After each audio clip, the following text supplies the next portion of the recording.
It's a country music time machine, taking us back to where the grass is green, with twangs and tales from days gone by. Let's ride those old trails beneath the open sky, in our country music time machine. In our country music time machine.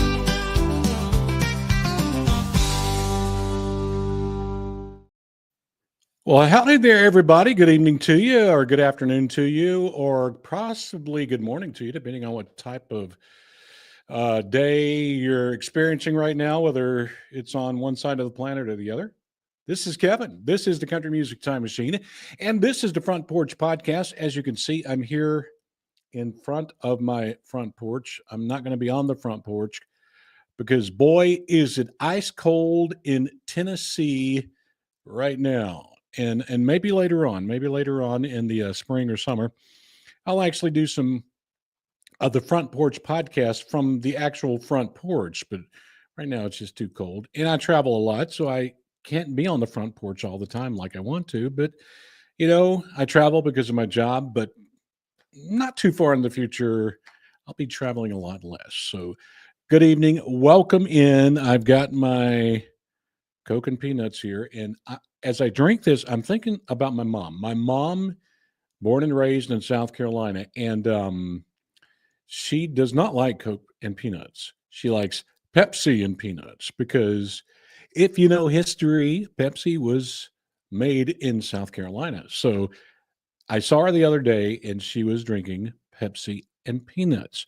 Sadly, my mom is in the hospital right now. So you folks out there, please send some prayers and thoughts her way. We're hoping everything will be okay for her and she'll work it out and she'll be strong like always and get out of there. But love you, Mom, if you are tuning in now or later. Love you. And thank you for giving me the love of Coke and peanuts.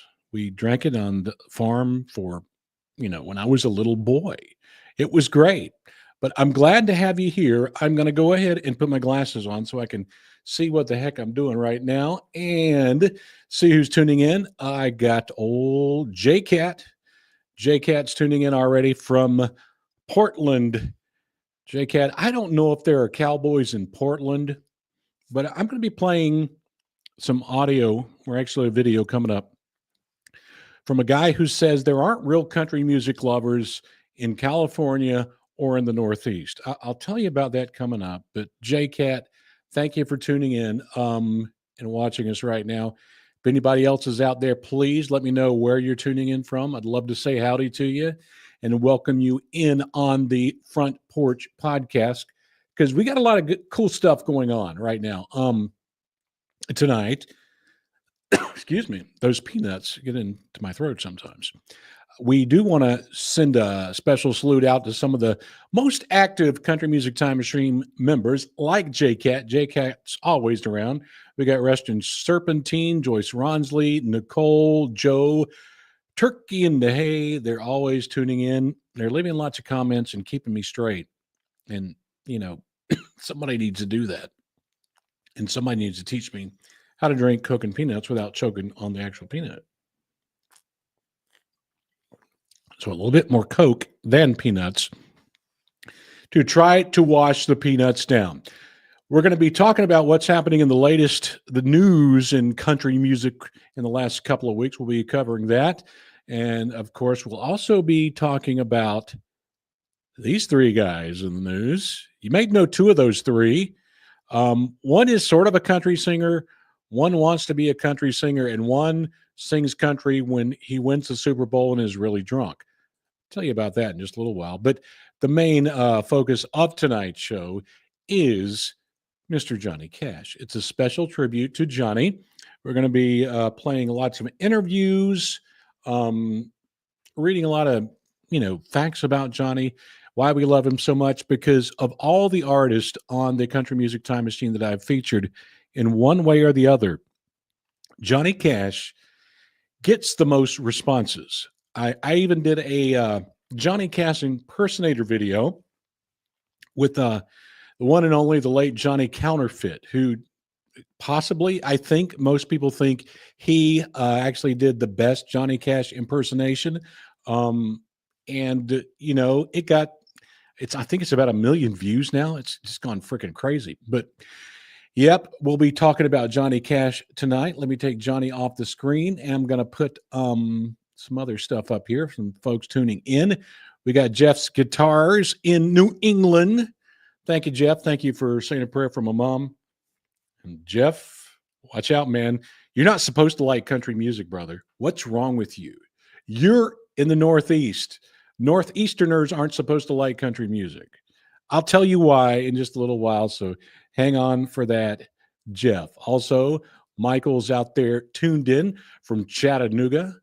I actually got something to pop on the screen from Michael a little bit later because Michael left a cool comment a little while back, and I'm going to be talking about his comment tonight. So stand by for that.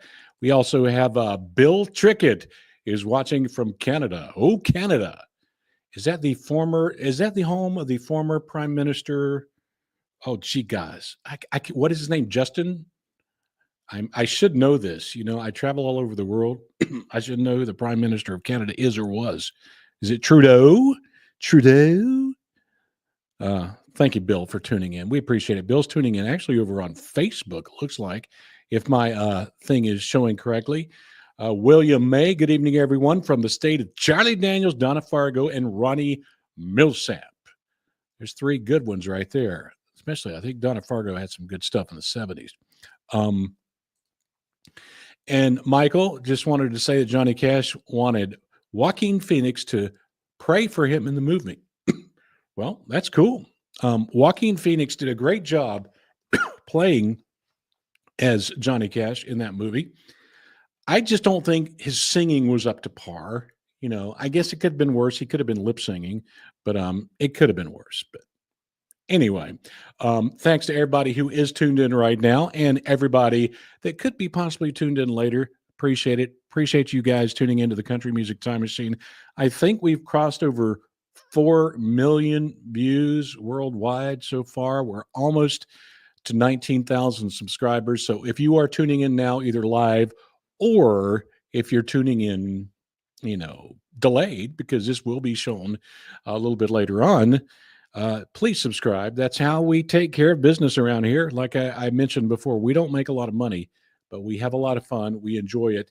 And to help pay the bills to bring all you this great country music history, subscribing is the best way to do it. You don't want to have to give us any money. Just subscribe, and we'll be rocking and rolling. So let's go ahead and get some of the news started right now as more people tune in. And as you do tune in, please pop on the screen in the comment box where you're tuning in from.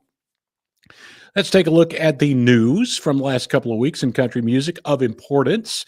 Of course, one big news of importance. I mentioned this actually last week, and I'm going to mention it again because last week we started the show, and due to some technical issues, it only lasted like 20 minutes, and it wouldn't go any further. And it's probably because I travel so much, and the internet in the places where I do some of these things is not very good, or it gets weird. But I talked about it last week, and I'll talk about it again now. Beyonce performed at the halftime show of the Christmas Day football game. For 13 minutes, she got paid $25 million. That's what George Strait thinks about Beyonce singing at the football game. George's probably thinking, there ain't a whole lot of country coming out of that girl's mouth. But, some folks did like it. I did get this comment. And I'll read this comment to you now. I just put it on the screen, and it's very interesting. It says, I actually got into country music thanks to Beyonce. So now I do have a 14-year-old daughter, and I can pretty well bet, maybe I'm wrong, but I'm betting here that the person that left that comment is a younger Beyonce fan. Well, thank you so much for tuning into country music. And the Country Music Time Machine, too, and being a Beyonce fan. Now, please check out George Jones, George Strait, Merle Haggard, Johnny Cash, and all those other great ones, Dolly Parton. If you like great ladies, there's Lainey Wilson. There's so many good ones out there. Ella Langley, if that's what gets you to be a country music fan, tuning into Beyonce, that is cool. But She did get paid $25 million for 13 minutes. And this dude who likes to get drunk and sing Garth Brooks songs when the Kansas City Chiefs win the Super Bowl, I think he did it last year, I think. He gets 17 million for 1 year's of work. So Beyonce gets 25 for 13 minutes. He gets 17 million for 1 year. Honestly, I really don't feel sorry for either one of them because it's a lot of money. And this guy, I got to tell you about who this guy is. Big X the Plug. Honestly, I have no freaking idea who this guy is, but I was reading in the news that Big X the Plug is going to be dipping his toe. Actually, maybe I should say big toe since he's Big X the Plug. He's going to be dipping his toe into country music and possibly teaming up with these folks, Morgan Wallen, Jelly Roll, and Shabuzi. So I guess this trend of rap, hip hop, pop folks is going to continue on into country music.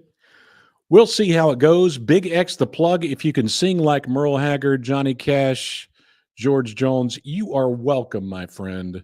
Sing some country music, and I'll give some shouts. I'll give you a big shout out because you're a big guy. You deserve a big, big shout out. Want to pop somebody else on the screen right now. Cara Marasco is listening in from Ohio. Love your channel. Cara, thank you so much for taking the time just to put a comment on that. Say howdy to everybody in Ohio. I don't know if you guys got snow like we got in Tennessee, but if you did, I hope you enjoy it. I hope you're digging out. Let's keep it rolling. The country music news. Something else I saw. I really get upset when I see people make fun of country music fans. It really, really gets on my nerves. And I was watching the news, and I think I saw this on Fox News. And honestly, I do not know who this guy is. His name is Tim Dillon. I know that. He has a podcast, as you can see on the screen here on my fake TV. But he has some strange opinions about country music. He's on the conservative side of things, and you might can hear that in his voice. And, biggest majority of country music fans are conservative. But this first clip I'm going to play for you, he's talking about California and country music in California. I was born in California. My dad was in the service. That's why I was born in Victorville, California, San Bernardino, outside of Los Angeles County. And for you folks that are in California right now, we are thinking about you guys. Please be safe. I really hope those fires can be controlled, and hang in there. We're thinking about you. But anyway, Tim Dillon, who is a comedian, said something that just blew my mind. He talked about people that love country music in California. And I think he has a hard time believing that anybody in California would love country music. Let's play this little clip. But it's just interesting. There's something weird about the white culture that isn't functional. And there's something about when white people start to get confused and start like pretending they're like ranchers. Like people do it in California. There is no cowboys in California. Okay? Take your ironic cowboy hat off in Malibu, which doesn't exist. Okay? Okay. I don't know why he says that, but Tim, my friend, you might be a really funny guy. Your glasses are really cool. They're probably good for the California blazes or the snow in Tennessee because they do look like ski goggles there. But Tim, I wish you could do some show prep. Some incredibly important country music, the Western style of country music, came out of California. And Tim, I'm here to tell you, my friend, there are cowboys in California. And there are cowboys in California that love country music. It's just the fact of what it is. I Googled it, and I'll show it to you right here on the screen. There are 11,000 ranches in California. And of those 11,000 ranches, there are 670,000 beef cattle and 1.72 million dairy cows. So Tim Dillon, out of all those beef cattle and out of 11,000 ranches, I am pretty dadgum sure there is a cowboy out there in California that listens to country music and loves country music. And if you are a cowboy, or if you're just from California, you can pop in the comment now what you think about that, about Californians are fake if they like country music. Well, Tim Dillon kept it going here. Then he took an attack on folks from the Northeast, like my buddy who just chimed in from New England. He found it hard to believe that anybody in the Northeast, I guess, could play golf, play tennis, and love country music. Well, if you look at this hat right here, this is a golf hat. I love to play golf. Don't play good, but I love to play golf. This is a golf hat from Bryson DeChambeau, and he's a big YouTuber golf dude now. So I do love golf and country music. So let's see what Tim Dillon is saying about you weird Northeasterners who love country music. Like, it's so funny now just seeing every white person is like a massive fan of country music somehow, because country music was the only place over the last 4 years of the woke craziness that welcomed whitey. So now everyone I know is like, whether they're from Greenwich, Connecticut, they're like LARPing is like a huge fan of country music, and it's disgusting. And I like country music, and I have a lot of respect for that culture. But there's something weird about like guys from Connecticut who spend the day golfing really into country music. It's just the emptiness of this particular culture that we've created. I'm not saying you can't appreciate country music, that if you're a white guy from the Northeast, the only music you can get into is country music. And there's nothing worse than seeing a guy who played tennis all day at a country western bar line dancing. Come on, Tim. I know guys from the Northeast who live in the country, and some actually live in the city, and they only like country music. They only love country music. They don't like other music. Now, they do have a taste. Like, I love classic rock. I love some of the classic pop from the 70s and 80s. After that, it got a little bit weird for me, and I got older, but I love country music. So, saying that he can't believe that somebody from the Northeast, especially a white guy from the Northeast, would only love country music. Well, here's some stats for you. These are stats over the last 28 days on the Country Music Time Machine across the world. These are the countries that are tuning in. So it's not just the United States, and we can't divide it by states there. So United States, of course, the top viewer of the Country Music Time Machine. Then we have Canada, the United Kingdom, Australia, and Ireland. So there are plenty of country music fans all over the world. Within the United States, sorry, Tim Dillon, this might piss you off. We have lots of listeners all over the country, of course. Texas is our biggest state, and that's natural. A lot of folks love country music in Texas, and it's like a whole other country. I think those were some commercials from the 80s and 90s. Texas is great, but look at number 2 on that list, California. So, yes, those cowboys in California are listening to country music. Then we got Florida, North Carolina, and Tennessee tuning in, the top 5 tuning in to the Country Music Time Machine. So, we all love country music. We don't need to be busted because from where we're from, we love country music, And here's what Jeff says about it. Jeff says, I take offense to his comments. Well, Jeff, I think, maybe he just did it off the top of his head, because I don't think he sat back and planned that thing, not unless he just wanted to upset someone. Because if you would have done your homework, you would have found out the things he said was not really true. It's just coming off the top of his head. Now, New Year's Eve was interesting in Nashville. It was cold, and I'm not traveling up I-65 to go to downtown Nashville when it's freezing cold for New Year's Eve, and I'm not being paid to be there. And it's honestly, it's past my bedtime anyway to stay up till midnight. But a lot of folks were there. They had a lot of fun, but boy, did old Jelly Roll, did he get busted for how he sang at the New Year's Eve celebration down in Nashville.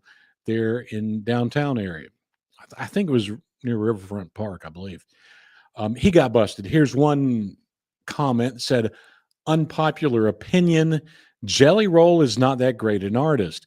Pretty average voice. Okay. Well, I'm going to give you a chance to decide if you think it's a pretty average voice or not. You may have to turn up your volume on this because I'm not sure what the volume sounds like, but volume's low. It was recorded on a cell phone.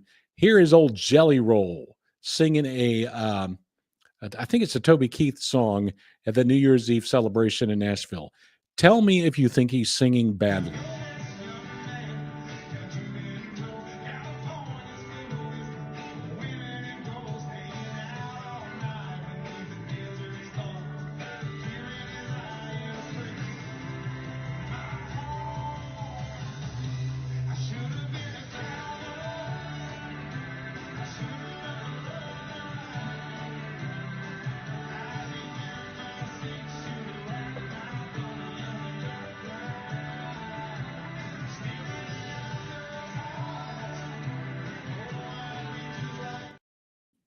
Now, I don't know what y'all think. All of it to me didn't sound bad. I mean, there were like a couple of notes that seemed to be off key to me. When he was singing the word heart, that sort of made me cringe just a little bit. But, let's give the fella a break. It was cold that night. It was incredibly chilly. But there's one thing we all must remember. And I'm not saying this necessarily about Jelly Roll, but compared to the 80s and 90s, there are a lot of artificial country music singers out there nowadays. Some are using auto-tune, some are using AI to make their voices sound better. It is a product that is being created to sell music and make money. Now, am I saying Jelly Roll is doing that? I am not saying that, but I promise you this. There are people out there in country music who really can't sing. And the only way they can halfway pull off a song is through artificial intelligence or auto-tune. So I would, encourage record companies, especially those who want to, be competitive with other record companies and artists, put that label on your artist saying this artist does not use auto-tune, does not use artificial intelligence. Set them apart from the other folks, so Jelly Roll, I hope you have a better time singing the next time. Hopefully it's not so cold.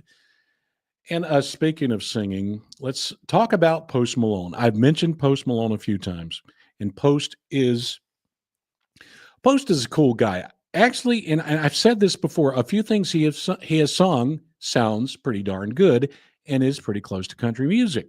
And also, Post Malone loves country music, and he actually has knowledge of country music history. If you got knowledge of country music history, I love you already. So Post, I love you. I do appreciate that. I wish he would do more pure country songs, and he can, and he's got the voice to prove it. But one interesting thing is someone asked him the other day, who are the two artists he listened to most in 2024? And this is what he said. These two guys. Now, we know the guy on the left. That is what some folks call the king of country music, George Strait. And for those of you who don't know the guy on the right, that is Zach Top. And like Ella Langley, I really think Zach Top is the future of country music. And I should have done my show prep on this before. I think that Zach Top was at least born somewhere on the West Coast. So it also busts that comedian's line about there are no, real cowboys or country music lovers in California or whatever. Zach Top, I think, is from the West Coast somewhere. I think if somebody knows that for sure, I can't Google it while I'm doing this show. Pop it in there. I think he's from Oregon, Washington State, or California, but he sings country music. He sings incredibly well, and I hope that Zach has a lot of success. He's not really a superstar yet, but if he takes after George Strait, he could he could keep the country music genre alive and kicking, especially for us who love the good old classic country music. To see if anybody popped in the comments about where, no comment yet about where Zach Top is from. So I think he's from the West Coast. Anyway, one of the great comments I got this week is from someone who I think is still tuned in right now, and this is from Michael. Michael, when I was popping the promo about this podcast, Michael said, any good recommendations for a good country artist that are Christian? And, I haven't heard this talked about before. I am Christian, but I am not a perfect person. I'm the Christian that believes that we're all sinners and, we all had issues at one time in our lives and we should love everyone. But I have met many country stars, and I would say probably 95% of country stars will say they're Christians. But when you get backstage with them, I've encountered many country stars who say they're Christian, but when they're backstage with them, they're a heck of a lot closer to the devil than they are to Christ. So that is scary, but that's a small percentage. Most are really good folks. And even some country singers are former atheists. And that's why I'm talking about this fella. This is Walker Hayes. Handsome fella. You probably know him from the song. I mean, his biggest song was Fancy Like. This is a cool song. Sort of like a novelty song, which you don't hear unless you call Shabuzi stuff novelty song, but you don't hear it as much in country music as you did when Ray Stevens was ruling the airways back in the good old days. But Walker Hayes had some great songs, still making great music. And Walker used to be an atheist. And I came across this interview. I think it's on the Today Show with Walker Hayes, and sort of coming around the wagon here about country stars and Christianity. You were basically on your knees. You'd lost a lot. You were feeling, I think a lot of people have felt what you were feeling at that time, in despair. Yeah. And you needed an answer. You needed help. Yeah. I needed to feel welcome, honestly. Nashville beat me up. I was alcoholic. Lainey and I lost a kid. It was tough, and Craig's, the unconditional love of Craig and his family truly changed our life, and we saw Jesus in them so clearly, and that's coming from an atheist. So that's wild. Well, the thing about it that's even more wild, that Walker Hayes even stood up and said that, because nowadays, especially in the last few years, to come out in public, especially on a national TV show, and speak about your religion can be a dangerous thing to do. I mean, you can get canceled and get thrown to the side. So, Walker, good for you, brother. I'm glad you're not an atheist anymore, and God bless you. All right, let's go take a look at the comment section, see if anybody's chiming in on anything else. Oh, yes, I got some Joshua John here. He says, Zach is from Sunnyside, Washington, U.S. That's what I thought. He was from somewhere over there. So God bless you, Joshua John, and God bless Zach Top. Let's hope we hear more of him. And if you haven't heard Zach Top, you need to tune in, because I promise you, if Johnny Cash were alive today and he heard Zach Top, Johnny would be happy. But today we are spotlighting Johnny Cash. Johnny Cash was born John R. Cash on the 26th of February, 1932 in Queensland, or actually Kingsland. He wasn't born in Australia. I think Queensland is in Australia, isn't it? In Kingsland, Arkansas, a tiny little town with a population of 336. So if you're ever in that neck of the woods, that's where Johnny Cash was born. I mean, he had a rough life. He portrayed his life often in his songs, but his life was rough, especially his boyhood life. He helped bury his brother, Jack, when he was 12 years old. An amazing story. Back in those days, a lot of folks lived on farms, made their own food, cut their own wood.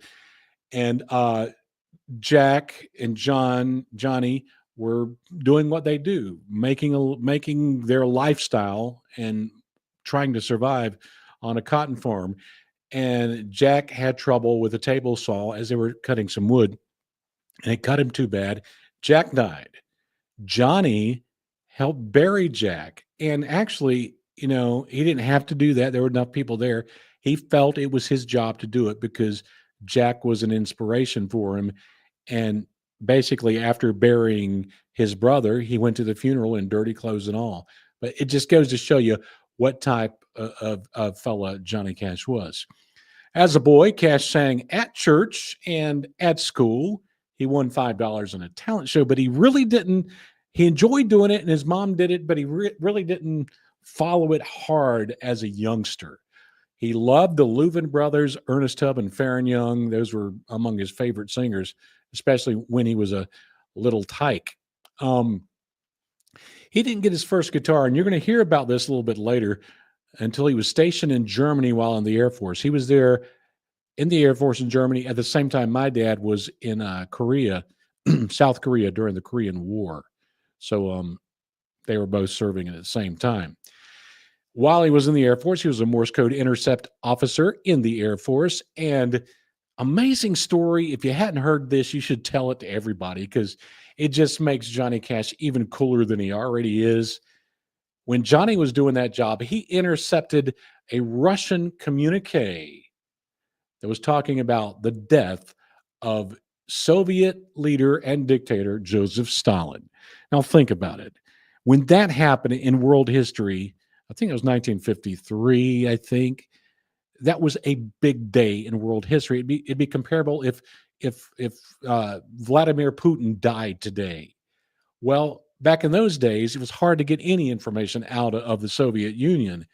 But Johnny Cash was a Morse code intercept officer, and he intercepted that communication that said Stalin was dead. Yes, the legend, the man in black. He's so cool. He's even cooler now because he did that stuff. But all his life was not great. He abused drugs for decades and got in a lot of trouble for doing that. Arrested 7 times on drugs and drinking and reckless driving charges. He was in and out of the pokey a lot. A lot of stories about Johnny Cash in and out of the pokey. I think one of the most interesting one was in 1965 in Starkville, Mississippi. I talked about this I actually did a episode called Bad Boys of Country Music, and I go into it deeper there.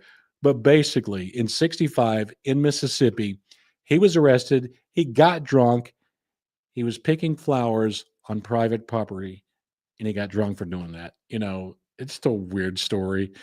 And that's what gave him the idea and inspired him for the song Starkville City Jail. And probably the best thing to happen to Johnny Cash happened in 1968. And 68 was not a wonderful year. It was the year I was born, but not a lot of great things happened in 1968. We had Martin Luther King being assassinated, Robert F. Kennedy being assassinated. We had the Vietnam War going on.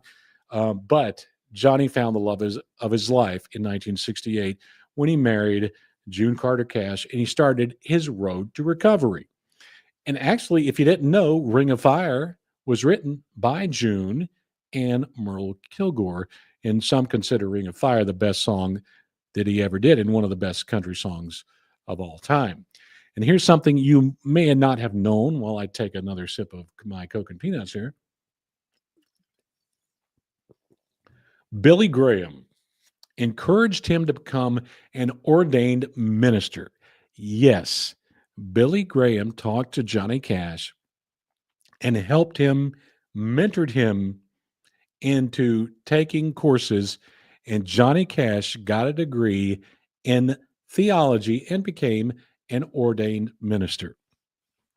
And another thing folks don't realize, especially younger folks that are just recently tuning into Johnny Cash, they think that he was always the man in black.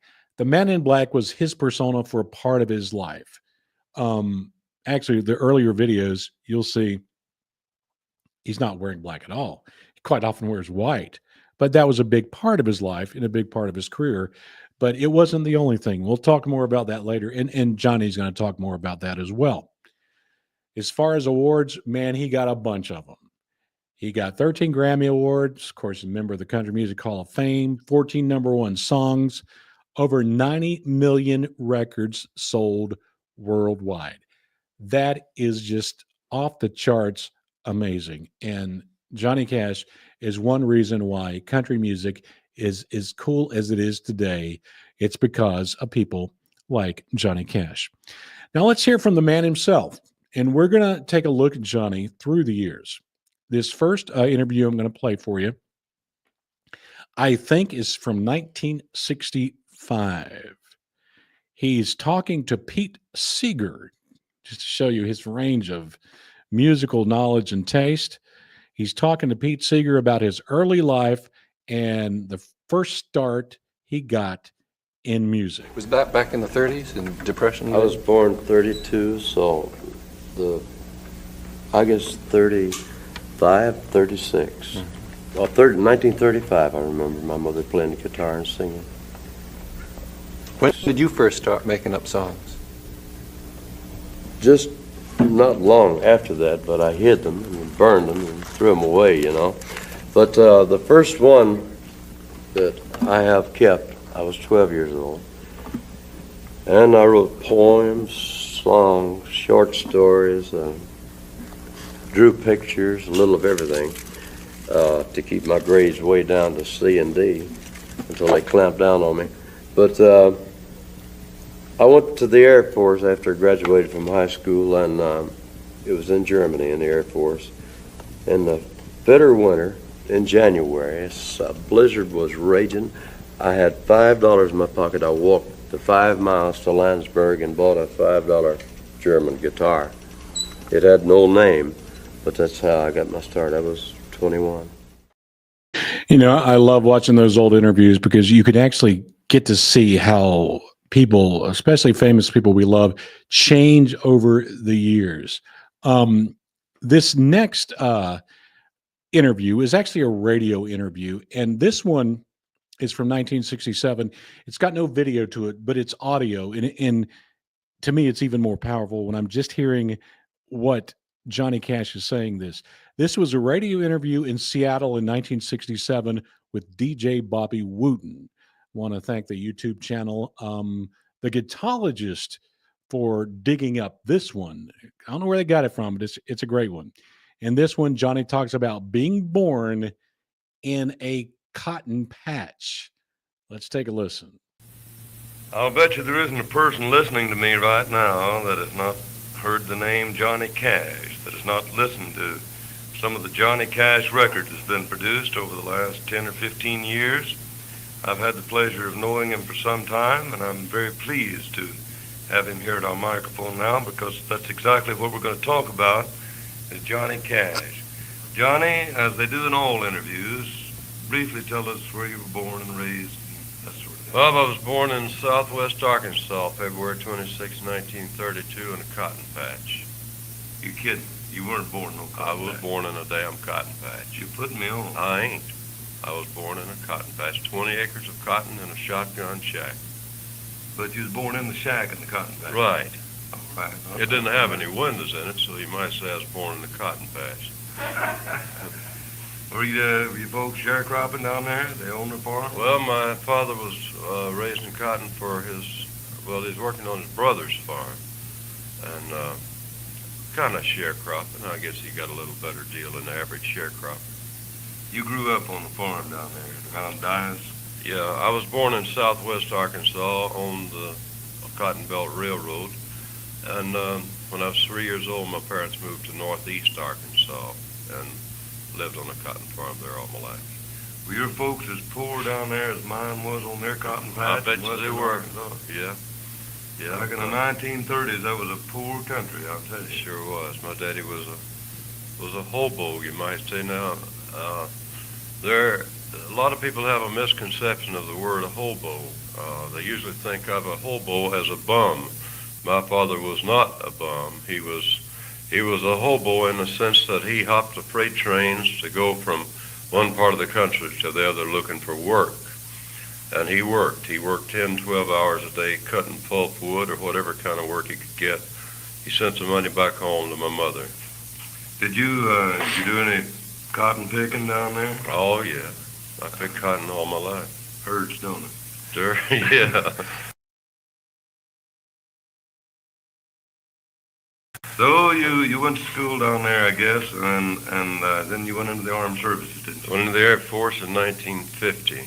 Spent 4 years in the Air Force. You didn't, did you do any singing before you went into the service? No, not except around school. And when I was in the Air Force, I didn't get in special services. I didn't sing in the Air Force. I was in security service.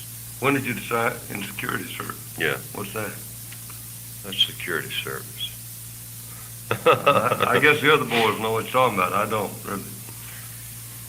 When did you decide to start singing, John? Well, as long as I can remember, Bob, I wanted to sing. And when I got out of the Air Force, I started going to Sun Records in Memphis, Tennessee, and finally got an audition, finally got on record. When you was a little boy down in Cotton Patch, did you ever dream back just in your imagination somewhere?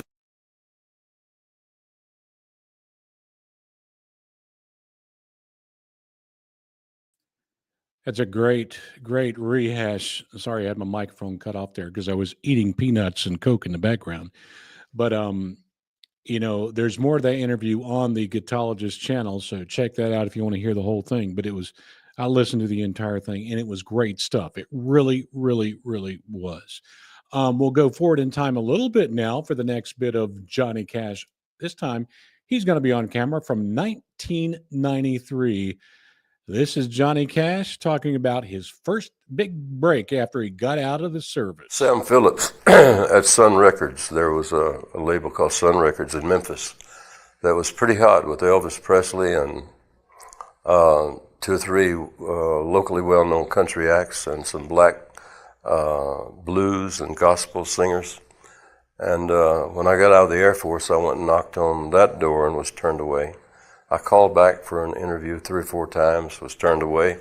So one morning, I found out what time the man went to work. I went down with my guitar and sat on his steps until he got there. And when he got there, I introduced myself, and he said, "You're the one that's been calling." I said, "Yeah." I had to take the chance. He was either going to let me come in or he was going to run me off, turn me down again. But evidently, he woke up on the right side of bed that morning. He said, "Come on in, let's listen." So he did. He said, "Come back tomorrow and bring some musicians." So I went down to a garage where my brother Roy worked, and met and was introduced to 2 musicians down there. Brought them back to the studio, and the next day was our first session. We recorded and released the songs that were recorded the second day. It was very simple back then. You didn't worry about arrangements. It was 1-track recording. Yeah, you didn't worry about auto-tune or artificial intelligence either. You worried about your voice and your musicians. So back in those days, they did it quickly. They did it finally as well. And nowadays, in some cases, we artificially create it. This is the Country Music Time Machine. I'm your host, Kevin, and this is the Front Porch podcast, where we enjoy talking about country music and country music history. And tonight we're talking about the incredible Johnny Cash. And we continue this 1993 interview Johnny had, where he's talking about his family, inspiration. And now this time, play close attention to him as he's talking about his brother Jack, who died very young. In my little world there in northeast Arkansas on the cotton farm, it was my brother Jack. He was kind of my inspiration, but he was 2 years older than I, and he was killed at the age of 14. I always wanted to be like him. And throughout the year, he was a strong person. He was a Bible student. He was in perfect shape physically. I always wanted to be like him. And when he died, my best friend was still my mother, and she always encouraged me to sing. Matter of fact, we were very poor, and she took in washing from the school teachers, washed their clothes to make money to give me singing lessons, voice lessons. After about 3 lessons, the voice teacher said, "Don't take voice lessons, do it your way." So I was glad for my mother that I didn't have to take them. My father was a man of love. He He always loved me to death. We worked hard in the fields, but my father never hit me. I don't ever remember a really cross, unkind word from my father. He was a good, strong man, provided for his family. That was his sole purpose in life when I was growing up. And my mother, she was the musically inclined in the family. She played a little guitar and piano and loved to sing. And from the time I started trying to sing when I was a kid, she always encouraged me to do it. And I told her when I was about 12 I was going to sing on the radio, and she encouraged that dream. You know, the amazing thing about Johnny Cash, my personal experience with Johnny Cash is this. I did not grow up a Johnny Cash fan. I was a Buck Owens fan. I was a Merle Haggard fan. I didn't grow up loving Johnny Cash. And I think the main reason is because all I heard, especially on the radio, is he's the outlaw. He's the man in black. He's the baddest ass, country singer in the planet. And, that's fine and dandy. But I was like, I was younger. I was more into heroes and, not into, those type of people. But as I got older and I grew up, and then I started hearing more of Johnny Cash, not only his music, but what he was saying, my idea changed, and I became a Johnny Cash fan. And actually, as you see here, I have a Johnny Cash hoodie on. Actually, bought this from the Cracker Barrel in Franklin, Tennessee, a couple of weeks ago. It was on sale for $11. So if there's a Cracker Barrel near you, go see if they've got any Johnny Cash hoodies. Tell them the Country Music Time Machine sent you. But so I started to love Johnny Cash. But especially the young folks, they think of Johnny Cash as only being the man in black, that outlaw persona. And I think one thing he would want everybody to know is he is a lot more than that, especially as he matured. He kicked the drugs. He married June. He got closer to God. He changed a lot. So in 1993, this goes to show you how much Johnny Cash changed. When they asked this question to him, they asked him, who would you like to meet? I would like to have been on that mountain when Jesus was preaching. I would like to have been listening. It's great we still have his words. I would have liked to have talked to John Wilkes Booth and asked him why. Because there's so much speculation. Just a little, to satisfy my own curiosity, Off the top of my head, I can't think of any one particular person I'd like to talk to, but there are a lot of them I would, yeah. I'd like to talk to Pontius Pilate. I'd like to talk to the Apostle Paul. I wrote a book called Man in Black, and in the foreword of that book, I said this book is dedicated to E.J. Carter. That's my wife's father, who taught me to love the Word. He was a theologian, and he got me into Bible history and the Bible commentaries. And I discovered the joy of discovering spiritual truths. And it is a great joy, and the Bible is the source of the greatest joy of that. It's a great moral stabilizer in a world run amok. It's an anchor for my own conscience and my own mind and for my own life. It keeps my feet on the ground, usually.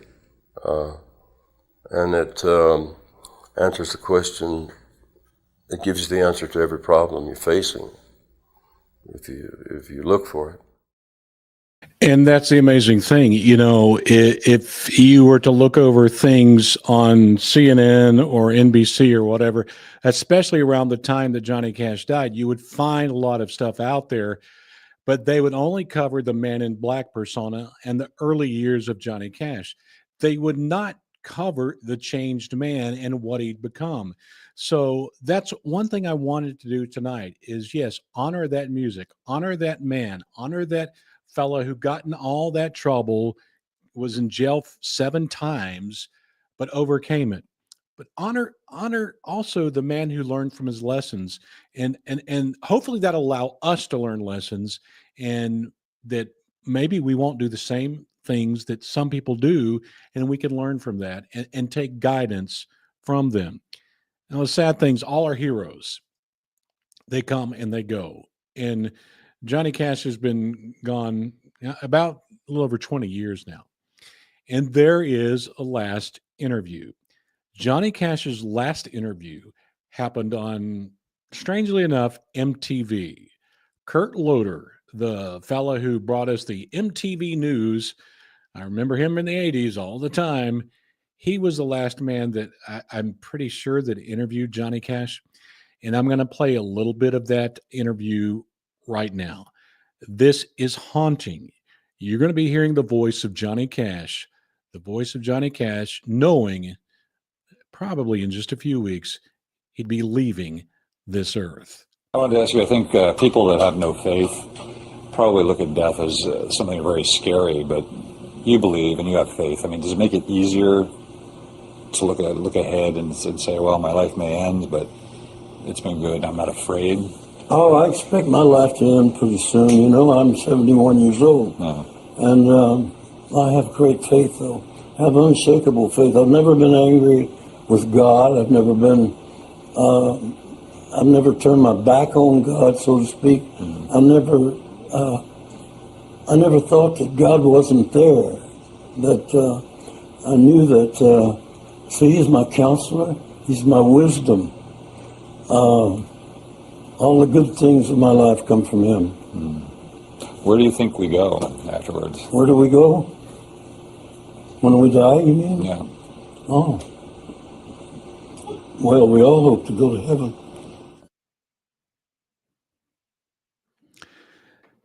That's just amazing stuff, folks. That is the one and only Johnny Cash in his final interview.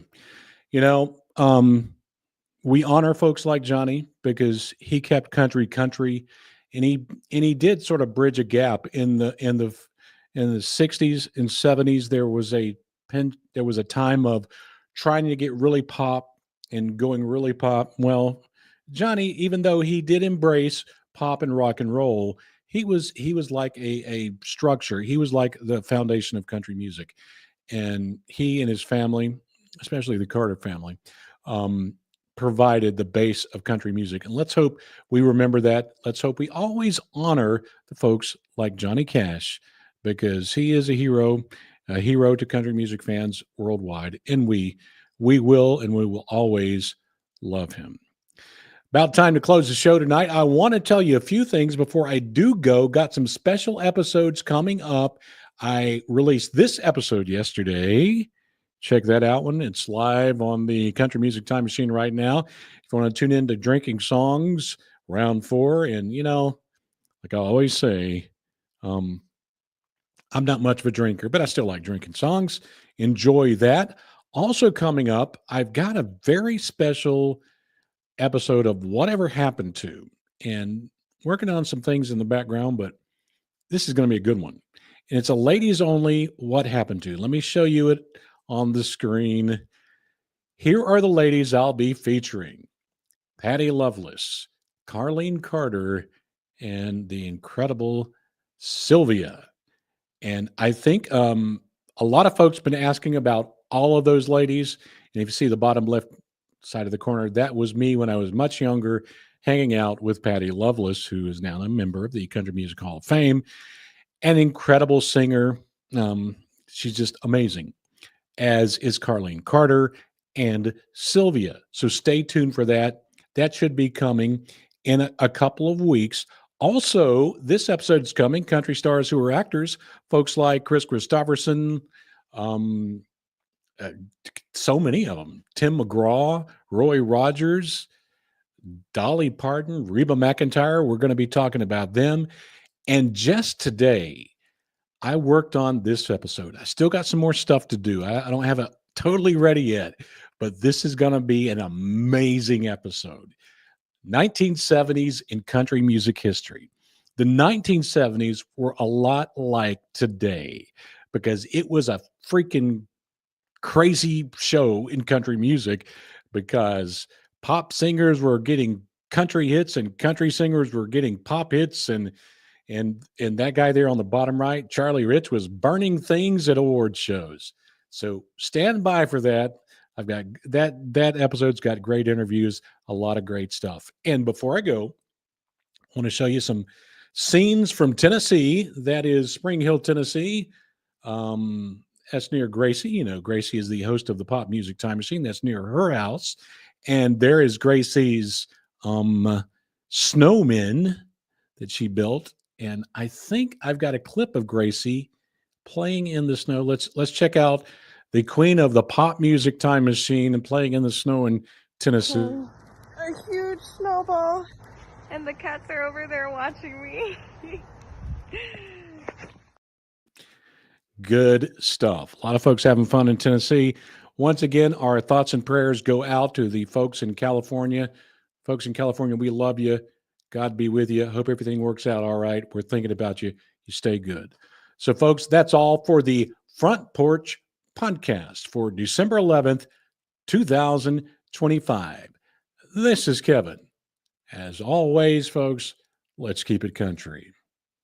Oh, it's a country music time machine, taking us back to where the grass is green, with twangs and tales from days gone by. Let's ride those old trails beneath the open sky, in our country music time machine. In our country music time machine.